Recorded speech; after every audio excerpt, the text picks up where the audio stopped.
Que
les bénédictions soient, que la lumière engendre toujours la lumière et éternellement la lumière. Bienvenue à notre nouvelle vidéo, notre nouvelle émission dont le thème s'intitule Un esprit saint produit un corps saint, technologie et métaphysique. Un esprit saint produit un corps saint, technologie et métaphysique.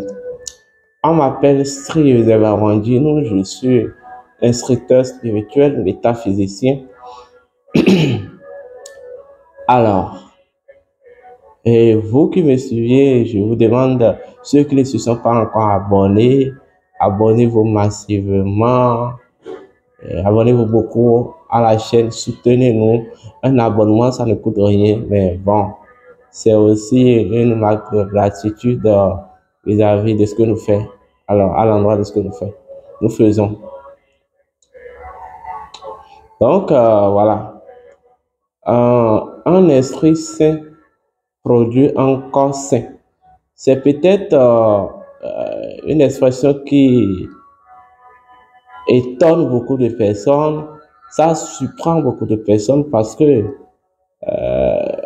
ce qu'on attend de façon courante, c'est un esprit saint dans un corps saint. Et en vérité, je vous dis, cette expression est erronée. Elle est erronée, c'est dans la vraie prononciation depuis le principe, ou dans même le principe premier de la chose, c'est un esprit saint produit un corps saint. Nous allons partir de l'essence de la chose. Alors, toute chose, toute chose est dotée d'une conscience. La conscience, c'est ce que je vais appeler le centre de commandement, le centre de spiritualisation de l'être. Parce que fondamentalement parlant, vous savez que nous sommes des êtres spirituels immortels, c'est-à-dire nous sommes une réalité primordiale à caractère identitaire, spirituel et immortel. Parce que quand on parle de l'être-té, l'être-té répond à l'identité. Est-ce qu'on me comprend? Quand on dit je suis, le je suis, le vous qui êtes, ou le je qui suis, ce n'est que l'identité qui s'exprime. Le je suis n'est qu'une expression de l'identité. Donc quand on dit l'être spirituel, je veux dire c'est le je suis, je vais dire, voilà, le je suis initial, le je suis originel, le je suis qui dispose encore de la pleine conscience de son essence. C'est ça qu'on appelle l'être spirituel. Maintenant, quand on parle de l'immortel, fondamentalement parlant, l'immortalité vient d'un autre principe. L'immortalité est une fonction de l'esprit, donc est une fonction du spirituel. Donc je vais dire, en fait, l'immortalité, c'est le spirituel, c'est le principe spirituel, c'est le spirituel qui a réalisé de façon résolue, je vais dire, la pleine conscience de sa permanence. Donc l'immortalité répond au principe de la permanence. Donc quand on parle de l'être spirituel immortel, il y a trois principes qui est mis en jeu. Il y a le principe de je suis, il y a le principe de la spiritualisation et il y a enfin le principe de la permanence. Ce qui unit les principes, ce qui fait en fait la communauté, ce qui lie les principes, ce qui fait que aucun principe n'est différent de l'autre, c'est la permanence. Tous les principes sont permanents. Vous comprenez? Donc, lorsque je dis je suis l'être spirituel immortel, c'est pour énoncer que dans votre réalité première, vous disposez d'une, je vais dire, d'une nature à fonction trine. Votre nature, dans votre réalité primordiale, est configurée de trois grandes fonctions. Vous êtes une identité fondamentale.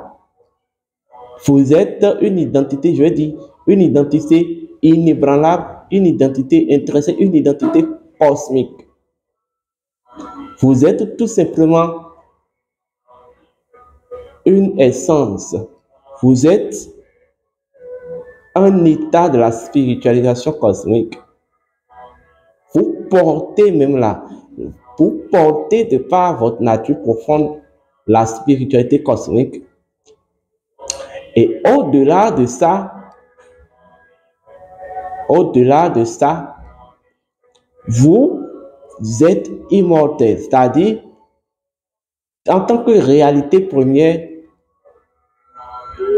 doté de votre nature profonde, vous êtes tout simplement permanente. Donc, l'être spirituel immortel, c'est la trirologie. Je veux dire, c'est la trirologie, c'est la configuration trirologique de la fonction de votre nature profonde, vous voyez, issue de votre être, issue de votre réalité première, issue de vous-même en tant que réalité première. Donc, vous êtes le je suis, c'est-à-dire vous êtes une identité profonde, vous êtes une identité intrinsèque, vous êtes en fait la conscience primordiale et vous êtes la permanence. Je répète, vous êtes une identité intrinsèque, vous êtes une identité originelle, vous êtes une conscience primordiale, une conscience originelle et enfin vous êtes doté d'une capacité de permanence. Donc, ce sont les trois capacités, ce sont les trois fonctions capacitaires de la nature de l'homme.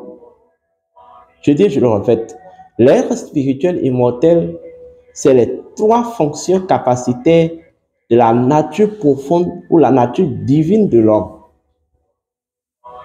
Vous voyez, la première fonction capacitaire, c'est le je suis. C'est-à-dire, vous êtes la véritable identité. Et de la véritable identité, nous ressortons l'intelligence. Donc, vous êtes intelligence parfaite. Vous êtes l'intelligence parfaite. Est-ce qu'on me comprend? Vous êtes la conscience originelle, pour dire le spirituel. Donc, vous êtes la totalité même de la conscience divine.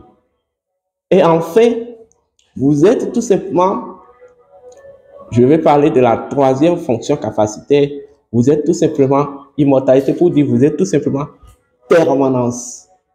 Vous êtes ce qui ne disparaît pas. Vous êtes ce qui demeure pour toujours. Donc, en fait, l'être spirituel immortel, c'est, je vais même dire, le principe ou la dimension synthétique, le canal synthétique de l'englobant tout. Parce qu'au sein de l'être spirituel immortel, vous verrez la totalité de la pluripotentialité de l'englobant tout. Je répète, au sein de l'être spirituel immortel, vous verrez la totalité de la pluripotentialité de l'englobant tout. Et c'est ça que la Bible des chrétiens voulait vous dire en disant, vous êtes à l'image et à la ressemblance de Dieu. Ça veut dire quoi? Lorsqu'on prend l'englobant tout, en fait, lorsqu'on prend l'homme, on peut observer, on peut obtenir de l'homme l'englobant tout. Est-ce qu'on me comprend?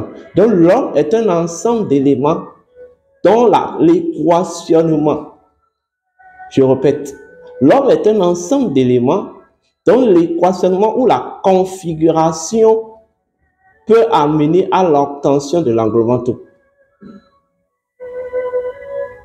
Vous comprenez? Donc, le décodage de l'englobant tout, lorsque nous, je n'ai pas de décodage, lorsque vous claquez, lorsqu'on claque le code de l'englobant tout, on peut obtenir l'homme. De la même manière que lorsque on configure, on équationne l'homme en tant qu'un ensemble d'éléments, on peut obtenir l'englobant tout. Est-ce qu'on me comprend? La relation, la différence, ce qui différencie l'homme de l'englobant tout, c'est la vibration, c'est la séquenciation. La vibration et la séquenciation de la vibration. Sinon, au fond, vous êtes les véritables dieux. Et l'expérience que vous êtes en train de vivre actuellement, ce n'est que une répétition de l'expérience ou de l'impérience à l'expérience que l'englobant tout a eu à vivre ou a eu à vivre. Est-ce qu'on me comprend? Cela veut dire aussi que lorsque vous observez la nature, vous observez l'englobant tout à travers la nature et vous, en fait, recueillez de cette observation les connaissances issues de la nature, vous pouvez mettre en pratique pour vous élever au même niveau de conscience que l'englobant tout. Est-ce qu'on me comprend? Ça veut dire que dans la manifestation même de l'englobant tout a ce qu'on appelle sa trérologie fonctionnelle. Puisque si nous sommes en tant qu'être humain ou en tant qu'humain, cela dépend. Si nous sommes en expérience, cette expérience ou ce processus d'impérience à l'expérience n'est possible ou est devenu possible parce que l'englobant tout avait vécu ou a vécu les mêmes processus ou a vécu une fois, ne serait-ce qu'une fois, les mêmes processus. Est-ce qu'on me comprend? Voilà. Donc l'englobant tout décida de, de s'éveiller à sa propre nature, d'auto-accomplir, je vais même dire, la révélation, ou d'auto-accomplir, je vais dire, la révélation de sa propre identité s'est émané ou a émané, je vais dire, sa théologie. Et c'est cette théologie, en fait, fonctionnelle, qui doit lui permettre maintenant d'accomplir cette expérience à l'expérience de qui il est. Et le premier élément qu'il a essayé d'expérioriser, de manifester, d'activer parmi cette théologie, c'est ce que je vais appeler l'esprit universel. L'autre, c'est l'âme universelle. Et l'autre, c'est ce que je vais appeler le courant de vie. Le troisième, c'est ce que je vais appeler le courant de vie, ou ce qu'on va appeler le cas universel. L'esprit, en fait, d'abord l'esprit universel. De l'esprit universel, on a obtenu l'âme universelle qui n'est que, en rejetant de l'esprit universel, l'âme universelle qui n'est qu'en fait la lumière de l'âme universelle. Donc, l'âme est créée de la lumière de l'esprit. Et enfin, nous avons maintenant le cas universel qui donne maintenant naissance aux 4 éléments. C'est le cas universel ou le courant de vie universel qui engendre maintenant les 4 forces ou les 4 éléments. Les gens pensent que, bon, les 4 éléments viennent de l'âme. Non, ce n'est pas ça. Ce n'est pas ça. Vous voyez? C'est de la même manière que l'homme étant à l'image et à la ressemblance de Dieu, l'homme, dans son processus d'expérience à l'expérience, a en fait, redimensionné ses fonctions, mais les a redimensionnées en trois phases qu'elle a activées. Je vais parler de l'esprit humain, de l'âme et du cas, ou de la force vitale.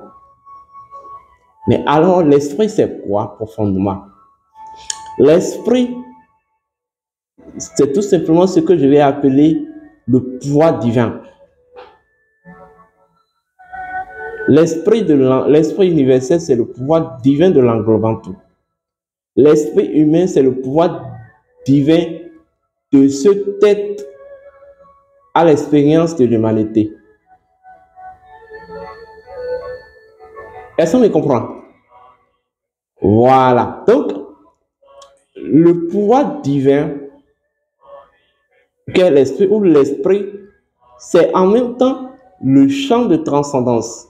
C'est en fait une source intarissable d'une infinité de possibilités illimitées de transcendance.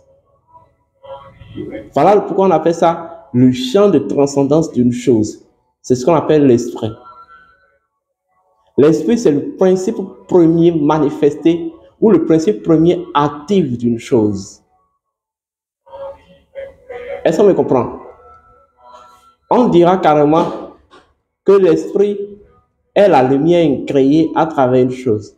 Alors c'est l'esprit en tant que pouvoir divin qui a maintenant la possibilité, qui détient toute capacité, toute possibilité, toute potentialité, puisque le pouvoir divin à part entière, de créer, d'émaner toute chose. Ou d'accoucher maintenant le processus pour permettre à l'englobant, tout pour permettre à l'homme maintenant de réaliser son expérience d'expérience à l'est, de réaliser en fait sa promesse d'expérience à l'expérience de qui il est. Donc c'est l'esprit à son tour, de par sa lumière, va faire émerger l'âme. Voilà ce qu'on a dit. Ève est issue des côtes d'Adam. Adam et Ève est issue des côtes d'Adam. Quand en langage hermétique, quand on parle d'une côte, une côte c'est pour dire en fait une lumière.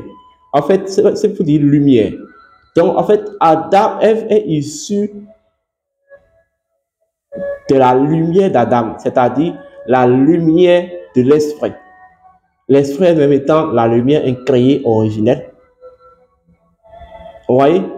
Donc ça veut dire que, en fait, l'âme préexiste au sein de l'esprit, mais la conscience, si on a dit que c'est Dieu qui a créé Ève, Adam, bon, c'est Dieu qui a enlevé le corps.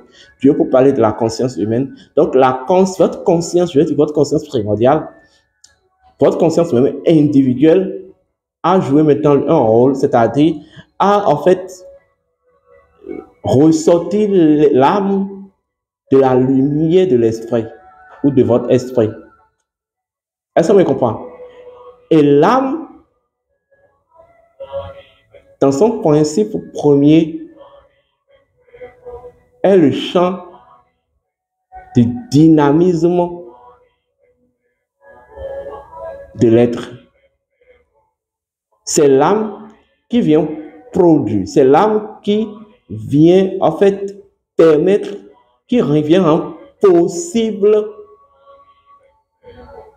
je vais dire, le processus peut établir à travers sa capacité dynamique, c'est-à-dire sa capacité de produire le mouvement. Est-ce qu'on me comprend? Voilà. Parce qu'en réalité, quand on parle de l'âme, l'âme, tout simplement, comme le dit le mot, âme qui vient d'animer, l'âme, c'est en fait quelque chose qui est mouvement, quelque chose qui peut faire le mouvement. En fait, l'esprit est sans mouvement. L'esprit est une réalité statique. Maintenant, quand même pour créer, il faut parvenir à faire le mouvement. Donc, en fait, l'âme, l'esprit de sa propre lumière a en fait émergé une entité d'elle dotée d'une possibilité de dynamisme, une possibilité, je vais dire, d'animation, une possibilité de pouvoir déployer la vie. Animer veut dire déployer la vie. Vous voyez? Donc, voilà fondamentalement le rôle de l'âme. Donc, je vais même dire par là que la conscience a créé que l'esprit, ou la conscience a émané l'esprit. Le reste, c'est l'esprit qui les a émanés. L'esprit a émané de sa lumière l'âme. Et maintenant, tout simplement, étant donné que il doit venir réaliser une expérience à l'expérience de qui il est, l'esprit, et étant donné qu'il est une entité, il est une réalité statique et permanente, ne pouvant pas en fait bouger, mouvementer, il a créé l'âme, il a émergé de sa lumière l'âme. Maintenant, pour que l'âme se trouve dans les bonnes conditions, dans les conditions qu'il faut pour réaliser ce prouesse divin ou divine, oui, ce prouesse divin, l'esprit est disposé maintenant de son propre énergie et de l'énergie de l'âme, de l'énergie spécifique de l'âme et de son énergie spécifique pour créer maintenant le corps. L'énergie, je vais dire, l'énergie spécifique de l'âme et de l'esprit, c'est ça qu'on appelle le Ka. Donc, le Ka est en même temps le principe lien entre l'esprit et l'âme. Donc, l'esprit universel ou l'esprit s'est disposé maintenant du Ka. Parce que au sein du Ka, vous verrez une qualité, vous verrez, je vais dire, une portion vibratoire de l'âme, une portion vibratoire de l'esprit. Donc, l'âme, l'esprit s'est disposé du Ka maintenant pour créer le corps. Donc, le corps n'est qu'une reproduction de l'esprit, mais dans une version plus ou moins factuelle, tangible et concrète.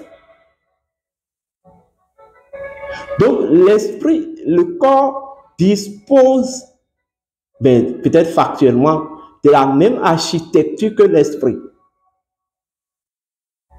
Puisque le corps est issu de la lumière de l'esprit et de l'âme, ça veut dire que le corps dispose des mêmes capacités, des mêmes potentialités, des mêmes qualités vibratoires que l'esprit et l'âme. Ce n'est pas le corps n'est pas créé d'elle-même, c'est l'esprit qui crée le corps.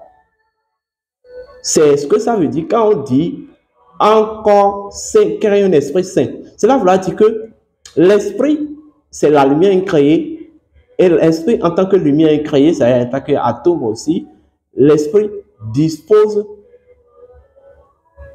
d'un état de pureté. L'esprit dispose d'un état d'intelligence, de pleine intelligence.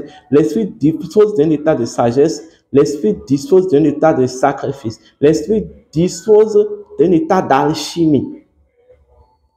Vous comprenez? Cela veut dire clairement que le corps en tant qu'une œuvre de l'esprit et de l'âme, le corps en tant qu'une œuvre de l'esprit, le corps dispose de la même pureté que l'esprit.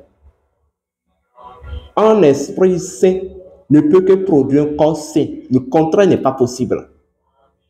Un esprit saint ne peut jamais produire un corps impur. Ce n'est pas possible. Un esprit saint produit un corps saint. Vous voyez?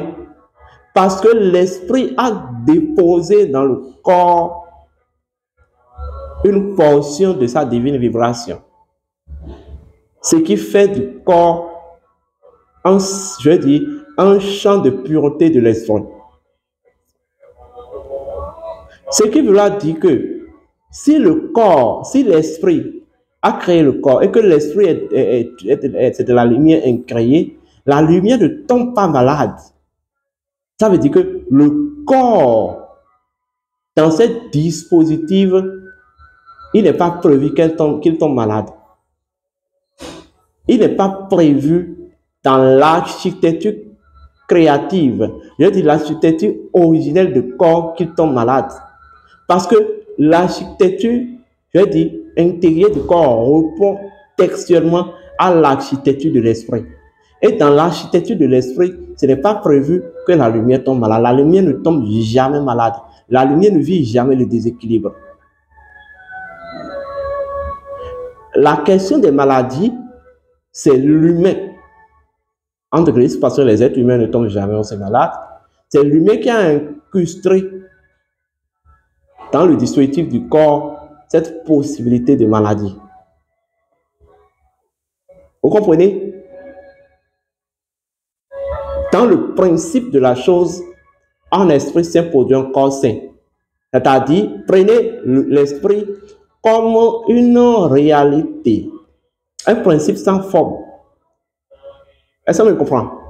Et que maintenant, le corps n'est que maintenant la forme de l'esprit.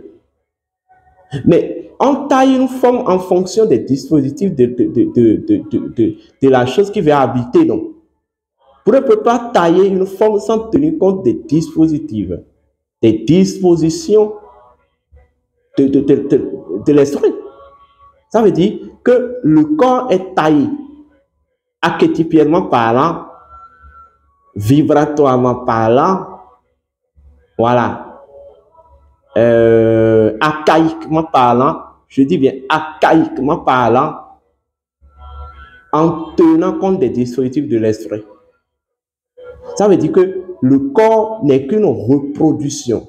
Le corps n'est qu'une, en fait, une refabrication de l'esprit, mais encore plus factuelle même que l'esprit. Ce qui différencie le corps de l'esprit ou de l'âme, c'est que le corps est factuel, c'est tangible. Par contre, l'âme ou l'esprit est non factuel ou non tangible. Vous comprenez? Donc c'est ça. L'esprit est incréé. Ça veut dire que l'esprit est immortel. Ça veut dire que si le corps est produit par l'esprit, le corps aussi est, de par son essence immortelle. La mort est une bêtise. Écoutez-moi bien. La mort est une bêtise. La mort est une aberration. La mort, c'est tout simplement des conneries. C'est de l'idiotie. Un corps ne peut jamais mourir, à moins qu'il ne soit pas un produit de l'esprit. Je suis sérieux. Deuxième niveau, l'esprit vit dans ce qu'on appelle la jeunesse éternelle. Dans les dispositifs de l'esprit, il y a une fonction de l'esprit qu'on appelle la fonction de la jeunesse pérenne, ou le principe de la pérennité de la jeunesse. L'esprit est toujours jeune. Alors, la vieillesse, c'est la plus grande erreur que vous puissiez faire dans votre existence. Vieillir est une erreur, une sacrilège. C'est du sacrilège. Un corps produit par un esprit ne peut pas vieillir. Vous pouvez prendre de l'âge, d'accord, mais on ne vieillit pas. Lorsque vous ouvrez à la vieillesse, ça veut dire qu'en fait, à un certain niveau, vous avez déconstruit l'architecture fondamentale de votre corps, qui n'est que, en fait, une répétition de l'architecture fondamentale de l'esprit. En fait, c'est ça. Donc, je vous le dis, je vous le répète. De toute façon, vous pouvez me tasser de tous les noms, hein. Tassez-moi de tous les noms comme vous voulez. Il n'y a que des idiots qui vieillissent. Il n'y a que des idiots qui tombent malades. Il n'y a que des idiots qui meurent. Voilà, je répète encore. Il n'y a que des idiots qui vieillissent. Vous pouvez vieillir si vous êtes un idiot. Vous pouvez vieillir. Vous pouvez tomber malade si vous êtes un imbécile. Voilà. Maintenant, vous pouvez mourir si vous êtes un con. Vous me comprenez bien, si vous êtes un con. Quand vous voyez quelqu'un mourir, il faut savoir qu'il est un con. Un esprit ne meurt pas. Et le corps n'est qu'une reproduction de l'esprit. Et un esprit saint produit toujours un corps saint. Un esprit immortel produit toujours un corps immortel. Un esprit, je vais dire, jeune produit toujours un corps jeune. L'esprit est éternellement jeune. Donc, ce que veut dire que le corps, de par essence, si tout est normal, doit être en fait éternellement jeune. Je vous remercie et pour toute autre information complémentaire, vous composez le plus 229 97 58 12 97 ou le plus 229 68 53 96 60. Si vous avez des questions, vous pouvez poser et tout. Arrêtez de mourir. Arrêtez de tomber malade. Arrêtez de mourir. Arrêtez de tomber malade. Et enfin, arrêtez de vieillir. C'est de la bêtise. C'est de l'idiotie. Voilà. D'ici là, portez-vous bien. Je vous dédie le mantra. Oh, manifestement.